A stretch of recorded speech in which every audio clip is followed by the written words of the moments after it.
வணக்கம். இன்று மிக முக்கியமான ஒரு ஊடக சந்திப்பொன்றை நடத்துவதற்கான காரணம், தற்பொழுது நாட்டிலே மத்திய வங்கியுடன் சம்பந்தப்பட்ட, ட்ரெஷரியுடன் சம்பந்தப்பட்ட நிதி மோசடியா இல்லாட்டி நிதி களவா இல்லாட்டி என்ன காரணம் என்று தெரியாது. ஆனால் மக்களுடைய நிதி மக்களிலிருந்து பறிக்கப்பட்டிருக்கு. இந்த விடயம் சம்பந்தமாக நிதிக்குழுவின் இருக்கிற ஒரே ஒரு தமிழ் உறுப்பினர் என்ற அடிப்படையிலே இந்த நாட்டிலே தமிழ் பேசும் மக்களுக்கு இது சம்பந்தமான ஒரு விளக்கம் கொடுக்க வேண்டிய ஒரு அவசிய கட்டாய தேவை, அந்த பொறுப்பும் என் மீது சுமக்கப்பட்டிருக்கு. ஏனென்றால் பாராளுமன்றத்திலே இந்த நாட்டிலே நிதி அனைத்துக்கும் பொறுப்பு பாராளுமன்றம். அதாவது வரவு செலவு திட்டம் அமுல்படுத்துறது பாராளுமன்றம், அதே போல் நாட்டிலே கடன் கட்டுறதுக்கு சம்பந்தமாக அனுமதி பெறுவது பாராளுமன்றத்தின் ஊடாக, புதிய வரி இருக்கிறாலும் பாராளுமன்றம் தான் அந்த சட்ட திருத்தங்களை கொண்டு வருவது. ஆனால் பாராளுமன்றத்தில் இருக்கிற அனைவரும் 225 பாராளுமன்ற உறுப்பினரும் இந்த விடயம் சம்பந்தமாக ஆராய முடியாத காரணத்தினால் நிலையில் கட்டளையின் கீழே நிதிக்குழு, கமிட்டி ஆன் பப்ளிக் ஃபைனான்ஸ் என்ற ஒன்று உருவாக்கப்பட்டிருக்கின்றது. இந்த கமிட்டி ஆன் பப்ளிக் ஃபைனான்ஸ் தான் பாராளுமன்றத்துக்கு வரவு செலவு திட்டமாக இருக்கட்டும், சகல விடயங்களும் வரவு செலவு திட்டத்திலே என்றால் இந்த சப்ளிமெண்ட்ரி பட்ஜெட் இப்படியான பாராளுமன்றத்தில் நிதி சம்பந்தமான விடயங்கள் பாராளுமன்றத்துக்கு சமர்ப்பிக்க முதல் நிதிக்குழுவினுடைய அனுமதியை பெற்றுத்தான் பாராளுமன்றத்துக்கு சமர்ப்பணம். இதை நான் ஏன் சொல்கிறேன்னு சொன்னால், இந்த நிதிக்குழுவை பற்றி பலருக்கு தெரியாது. அப்போ இந்த நிதிக்குழுவிலே நான் இருக்கிற உறுப்பினர்களுக்குள்ளே தமிழ் பேசும் பாராளுமன்ற உறுப்பினர் இருந்தாலும் தமிழ் பாராளுமன்ற உறுப்பினர் நான் ஒருவர் மட்டும்தான். அந்த வகையிலே இது சம்பந்தமாக வடக்கு கிழக்கு பிரதித்துவப்படுத்துகிற ஒருவர் என்ற அடிப்படையிலேயும் தமிழரசு கட்சியினுடைய பாராளுமன்ற குழு தலைவர் என்ற வகையிலையும் இது சம்பந்தமாக ஒரு விளக்கம் கொடுக்க வேணும். உண்மையிலே அண்மை காலமாக தொடர்ச்சியாக தேசிய மக்கள் சக்தி அரசாங்கத்துக்கு எதிராக பல குற்றச்சாட்டுகள் முன் வந்து கொண்டே இருக்கின்றது. அதாவது தேசிய மக்கள் சக்திக்கு மக்கள் வாக்களிக்கும் பொழுது மக்கள் மத்தியிலே இருந்த ஒரு நம்பிக்கை, இவர்கள் ஊழல் செய்யாதவர்கள், மோசடி செய்யாதவர்கள், நேர்மையானவர்கள் என்றெல்லாம் மக்கள் மத்தியிலே நம்பிக்கை இருந்தது.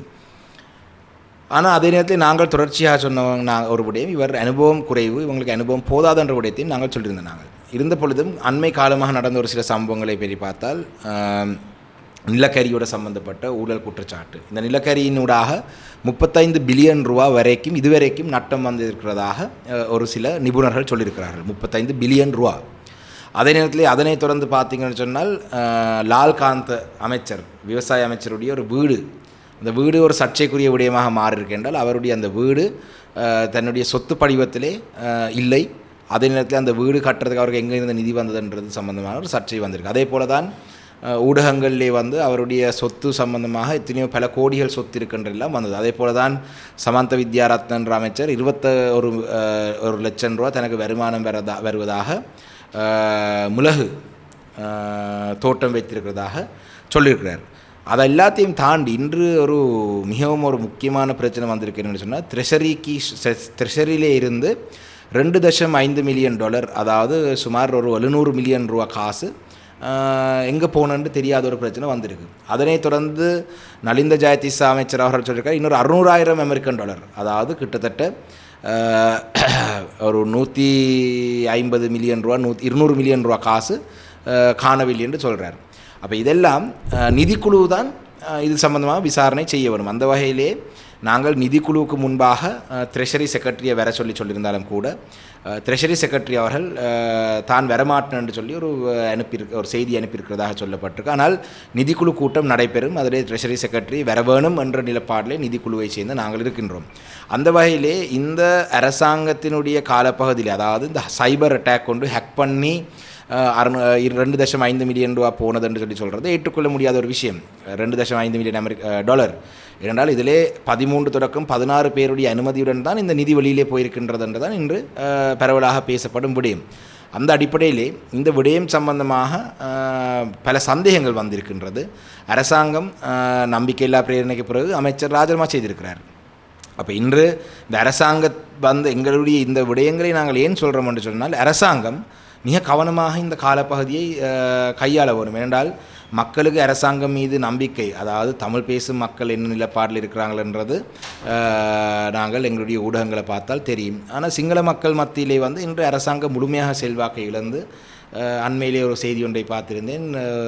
பிக்குமார் வந்த அந்த செய்தியில் ஒரு சமூக வலைத்தளம் ஒரு பதிவு ஒன்றை, அந்த பிக்குமார் ஒரு சமாதான பாத யாத்திரை என்று சொல்லி சென்ற பொழுது அந்த ஜனாதிபதியோட படத்தை போட்டு கவனம் பிக்குமாருக்கு ஒரு செய்தி சொல்கிறதா, கவனம் இந்த பிக்குமாரோட கையில் இருக்கிற பாத்திரத்தையும் களவெடுக்கிற அரசாங்கம் தான் இது என்று பதிவு போட்டிருந்தார். அப்போ இப்படி அரசாங்கத்தினுடைய நிலப்பாடு மிகவும் மோசமான நிலைக்கு போய் கொண்டிருக்கின்றது. இது சம்பந்தமான உடன் நடவடிக்கை எடுக்க வேணும்.